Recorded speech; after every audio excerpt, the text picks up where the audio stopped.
Broadcasting from Salisbury University campus, this is WSDL Ocean City, NPR News Talk 90.7. Putting Delmarva first. Stay tuned for Delmarva Today with your host, Don Rush.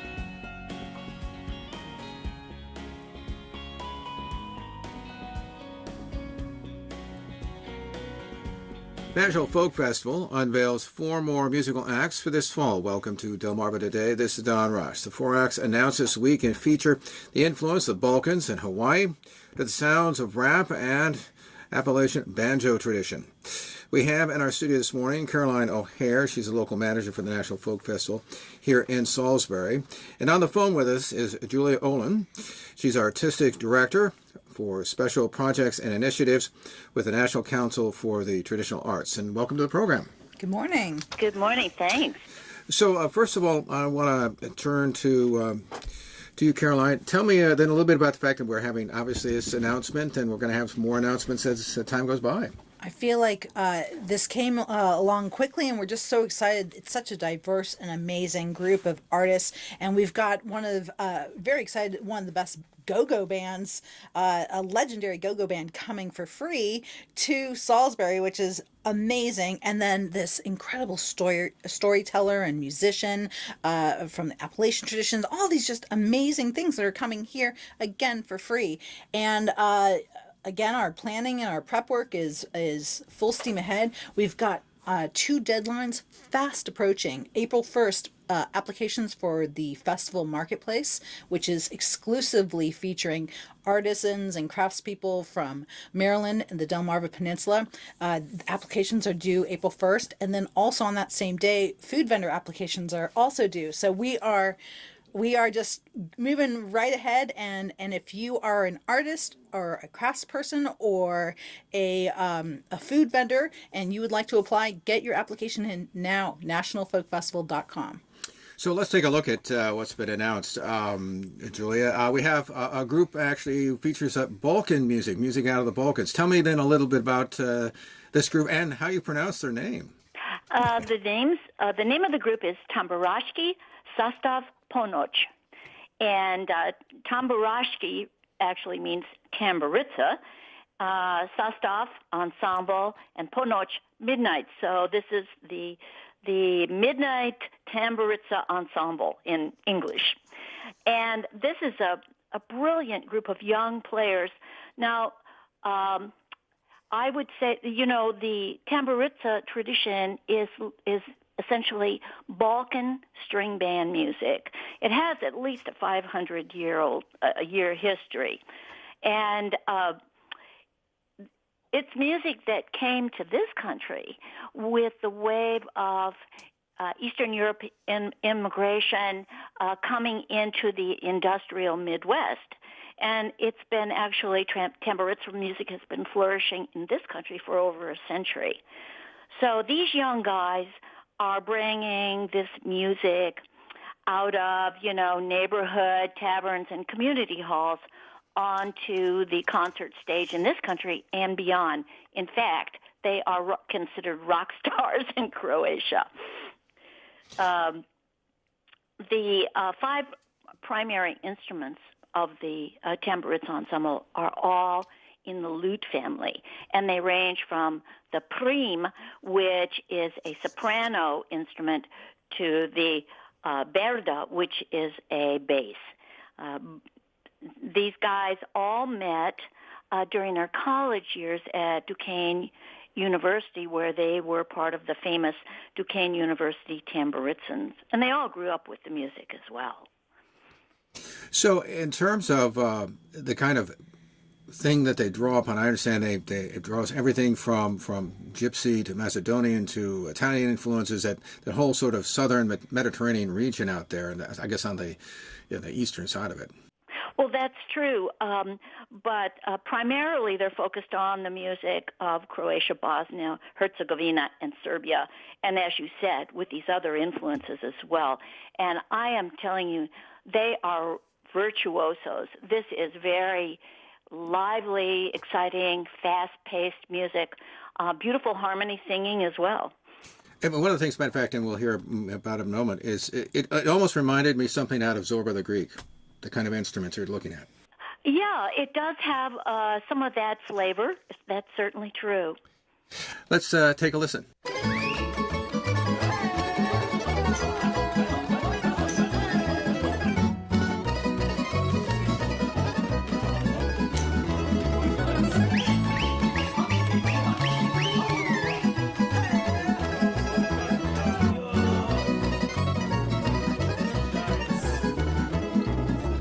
Ne brini se, moja mala, kad me nema kod kuće. Samo tvoj sam, nije šala, ti se ljubiš najslađe. Da mi daju pola radnog Srema, od tebe mi nigdje više nema. Ljudi moji, počujte, do jeseni ženit ću te. Da mi daju pola radnog Srema. But what's language, by the way, is that? Do you know? I believe they're singing in Croatian on this particular cut. Yeah, because I mean, there's a certain like sort of Slavic quality to it, but there's a certain Romance kind of quality, I think, to the sounds. I think is at least what I'm hearing anyway. So let's move to something that's completely different. Rare Essence. It's called the Premier Go-Go Band, and it's a DMV band. Tell me a little bit about it. Well, for those who don't follow go-go, what the DMV means, that's D.C., Maryland, and Virginia. And this is really the region, particularly D.C., where go-go developed. And go-go is a offshoot of funk, and it was pioneered by the great D.C. guitarist the great D.C. guitarist Chuck Brown. And it's a blend of Latin beats, call and response, rhythm and blues, gospel, jazz, and it's all layered over a signature percussion pattern. And go-go is one of those musics that flirted with fame in the 1980s and 1990s. Never quite made it, became a mainstay on the national scene. However, locally, oh my gosh, has remained tremendously popular, and it's more of an experience. It's the idea of the interaction between the crowd and the band, and go-go. It's just an all-night session. It's an all-night party. And Rare Essence is really considered to be, for the longest time, one of the foundational groups, and remains today one of the best and most popular go-go bands. These guys all met when they were in high school together at St. Thomas More Catholic Academy in D.C. And while there are still a number of original members, but the band has incorporated some younger folks that actually grew up listening to their parents' cassettes of go-go music. And tell me then a little bit about, I guess early on they were, I think, they had named themselves the Young Dynamos. I mean, this has really changed over a long period of time because they were established in the mid-'70s? That's right. They started in the late 70s. And RE means, they're RE to the fans, but means Rare Essence. Mm-hmm. And so do they play then a lot then in the region then? Is that it? Yeah, they're still playing at least twice a week in clubs, although they're a little bit worried that gentrification is encroaching upon and affecting some of the traditional clubs that they played in. You can still go hear them anytime. Hey, I understand that they play something like more than 5,000 times. Oh, yeah. I mean, these guys are go-go warriors, and I can't, for those who haven't experienced go-go, for those who have, know this is going to be an amazing experience. And for those who haven't, I would urge them to check this band out because it's so much fun. Well, let's take a little taste of it.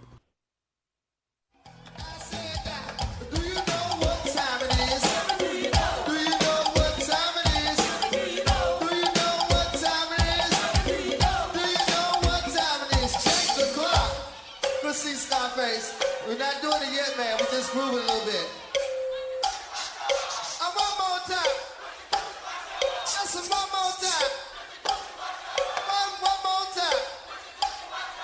synchronize your time and let's rock.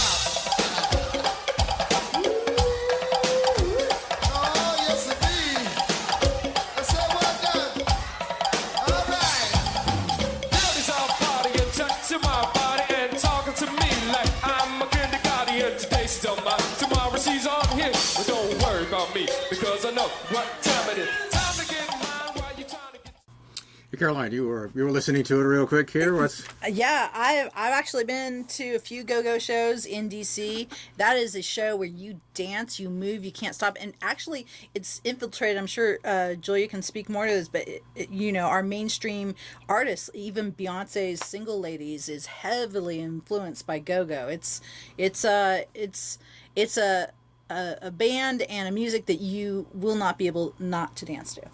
And we should mention also that they're going to be joined by an honorary member, the DC-bred DJ and MC named DJ Cool, who grew up on go-go and whose earlier releases certainly reflect that influence. And you can hear in this music, I'm sure everybody's heard Bucket Drummers on the Streets. This is the beat. in many ways, as a matter of fact, it reminds me of what I remember. I'm trying to think whether it's the late 70s or early 80s of original hip hop, which was emphasis on dancing. The guy, and it was very unusual at the time. I've never heard anything like it before. And this seems like it's really sort of an outgrowth of that hip hop era. Well, this is certainly an American urban tradition, and it's got all sorts of close connections to hip-hop as well as, other funk styles. I want to turn to the Hawaiian influence here, Kahula Nui. Tell me a little bit about this 1930s music heard in the Hawaiian ballrooms at one point. Oh, we are so excited that we could get this band. Kahula Nui plays what you would call Hawaiian big band swing. Now, in the, there's always been this musical interchange between Hawaii and the mainland with instruments like the Hawaiian steel guitar, infiltrating the mainland music and becoming a mainstay in musics like blues and country. But the influences worked the other way as well. In the 30s, Hawaiian hotel ballrooms were full of island swing bands. And Lena Kaipo, who is the leader of Kahula Nui, his grandfather Robert helped lead the Royal Hawaiian Orchestra in the 1930s. And his uke playing had a strong impression on his young grandson. And Lena's father toured the world as a musical ambassador for Hawaiian and Aloha Airlines. So Lena, for most of his career, had been playing with small combos. But one day he was in the studio, and he showed his producer a YouTube clip of Ray Kinney, who is Hawaiian singer and swing band leader who played hundreds of army bases starting in the 1920s.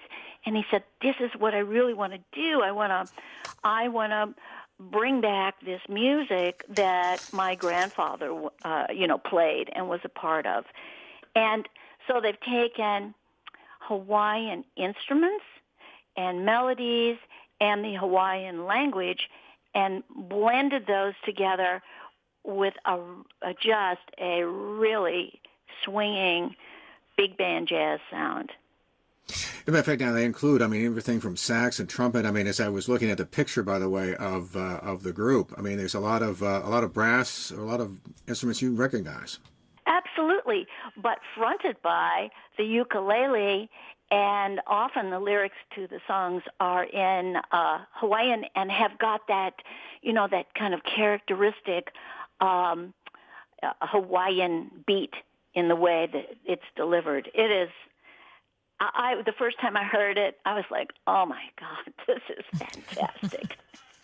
And what they also appeared on, I think, it was a national radio program called Hawaii Calls. Yeah, that was one way that the Hawaiian big band sound became popular during World War II throughout the entire United States. And how popular is it now? I mean, is it continues to be on the islands, or is it spread out? What sense do you get? Well, this group has formed only in the past, since 2013 or something like that. And so they're at the forefront of bringing this sound back. But it coincides with a renaissance of the Hawaiian language on the islands. So they're in the vanguard, I would say, of bringing back a great Hawaiian sound that's sort of been neglected. Let's take a little listen.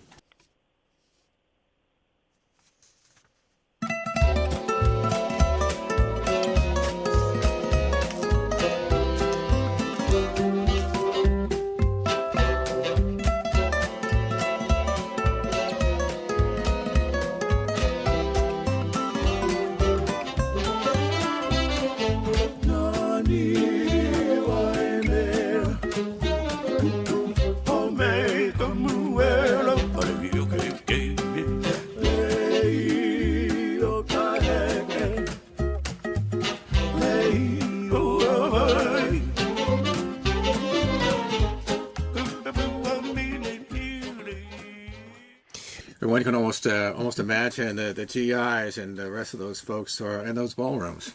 You can.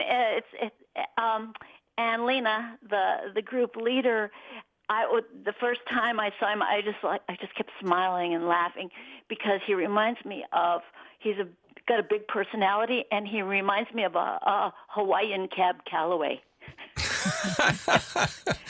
Okay, yeah. Yeah, and if people go to nationalfolkfestival.com, we've got music and video clips there for people to look at, to review, as well as the group bio. And there is a great video clip of this group. I want to turn finally to Sheila K. Adams. Comes out of North Carolina and plays kind of Southern Appalachian ballads. Well, here we're talking about traditions that even predate the founding of the United States. They date back to the earliest days of settlement in this country. Sheila K. Adams is, I would say, the finest exponent of Appalachian songs, stories, and ballads. She is the seventh generation of her family to carry on these traditions. And she's from a little bitty community deep in the Blue Ridge Mountains called Sodom Laurel. It's in Madison County, North Carolina. And so named, apparently, because an itinerant Baptist preacher was traveling through and noted a brothel nearby. So he's responsible for that. So this is a tradition that comes down from the Scots-Irish and English settlers from the mid-17th century. And Sheila K. learned from her great-aunt, Dellie Chandler, and other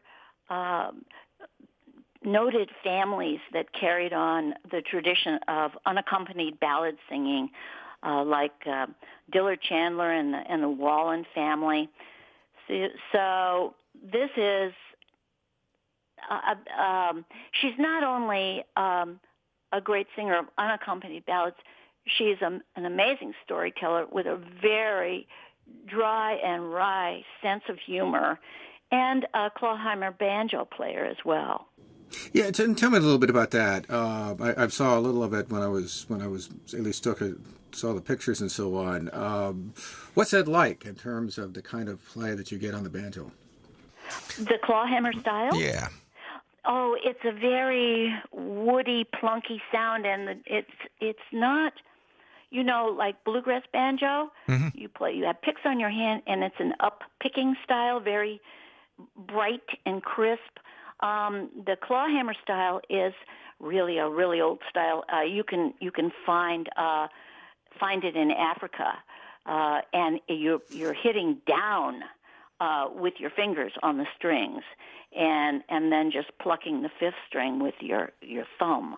So it's very woody and natural sounding, and I don't know, you just hear echoes of the century in that style to me. And this, as you said, this dates back at least mid-17th century, and it is what, Scottish and Irish, English roots. What's the background on that? Yes, that's right. And a lot of the ballads were centuries old before they got to this country, and the community that Sheila Kay is from, there in Madison County, has been a place where folklorists have been going for a long time to collect these ballads and notate them. Francis James Child in the second half of the 19th century, Cecil Sharp in the early 20th century. So it's really a small place, but quite famous for the keeping of these traditions. Can you give a sense about the kinds of stories that she tells? Well, she really tells stories about, like, Deli Chandler, who she calls Granny. And so these are not like, she doesn't tell like Jack tales. She tells stories from her own life and her experiences growing up in the mountains. And they're frankly hilarious. She has two books. Come Go Home With Me, which is semi-autobiographical collection of short stories. She has a novel, My Own True Love. She appeared in Last of the Mohicans and Songcatcher, where she also served as technical advisor and singing coach. And I guess she's been teaching, for about 17 years, something like that? She's what? She's been teaching, a long time. Teaching? Yeah. Music and storytelling, that kind of thing. Yeah. She started performing publicly while she was in her teens. First, this tradition is one where locally singers would get together and swap songs. So she began in her teens, and then, her circle has expanded over these many years. She's been at the International Storytelling Festival, and she was awarded both a North Carolina Heritage Award and a National Heritage Fellowship, which is the nation's highest honor for folk and traditional arts. Caroline? Oh, I just absolutely adore her. I was so excited to hear that she was coming. The stories that she tells, as Julia said, are hilarious, and they're true, and they're raw. But she paints these pictures. It just draws you in, and you are just mesmerized by her voice, by her style, just the topics. It's incredible. If I could, I would stay wherever she was all day and just hang on her every word. I cannot wait for everyone to experience just the magic of her. Well, let's take a little listen. Say, little darling, don't say a word. Daddy's gonna buy you a mockingbird. Say, darling, say. And if that mockingbird won't sing, Daddy's gonna buy you a diamond ring. Say, darling, say.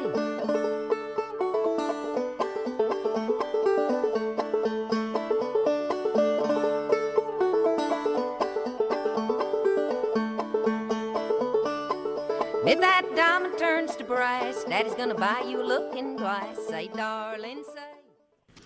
It reminds me, Julius, I grew up in the 1960s, in which, of course, folk music became very big, and many people were actually reaching back into the archives to find old songs, and it sounds like she's really reached back and found a sound that almost harkens back to that period. Well, the difference is she grew up with these sounds. These sounds were all around her. These songs and ballads were sung by her family and neighbors. So in that way, you can distinguish who she is and what she does from those of the 1960s who were inspired by the music that's been kept in her community all these centuries. So, Caroline, What do we expect then coming up in terms of, we got some announcements, more announcements, that kind of thing? We What kind of do. more music are we looking at here? Well, just exciting surprises around every corner. Right. But as I stated before, April 1st, we have our deadline for our marketplace and for our food vendors. And then in April, we'll probably have another announcement of some more artists and a few other things coming up. So if you want to find out about all the latest and greatest news, subscribe to our email list on nationalfolkfestival.com. Like us on Facebook. We're constantly posting new information, and we're also partnering with Delmarva Public Radio, Right. with Salisbury Independent. Pack 14 is always amazing. We love them, and so tune on to your local favorites here, and you'll be up to date with all the new news from the festival. By the way, how is this, your experience differing, and it's still early on, from like what you guys were involved with as it was last year? Because, I mean, last year obviously was the first time you were sort of inventing the wheel, I mean, to some extent, but now you have at least one of these things under your belt. We had this incredible support and guidance from the NCTA, from Julia and from her team, and they helped us. Like you said, we built it from scratch for Salisbury, because every town is different. You can't just bring a festival and use the same template.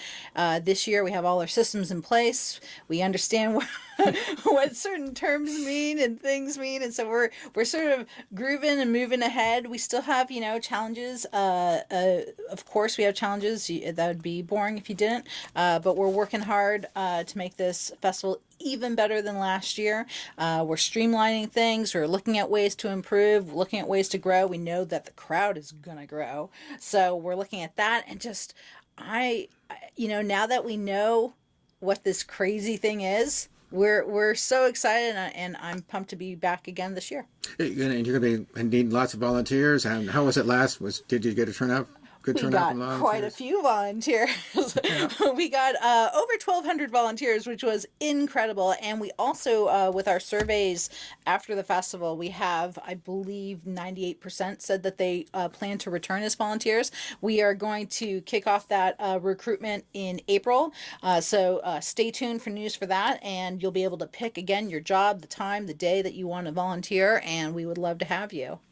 Well, we were speaking with Julia Olin. She is the Artistic Director for Special Projects and Initiatives, National Council for Traditional Arts, and Caroline O'Hare. She's the local manager for the National Folk Festival here in Salisbury. And appreciate both of you stopping by and chatting with us. Oh, it's a pleasure. Thanks so much. This has been Delmarva Today. I'm Don Rush. Thanks for listening. Thank you for watching Delmarva Today, a production of Delmarva Public Radio. Production and audio engineering by Chris Rank. Hosted by Don Rush. For podcasts, visit delmarvapublicradio.net or subscribe to the Delmarva Today podcast on iTunes. Delmarva Today can now be seen on Pack 14.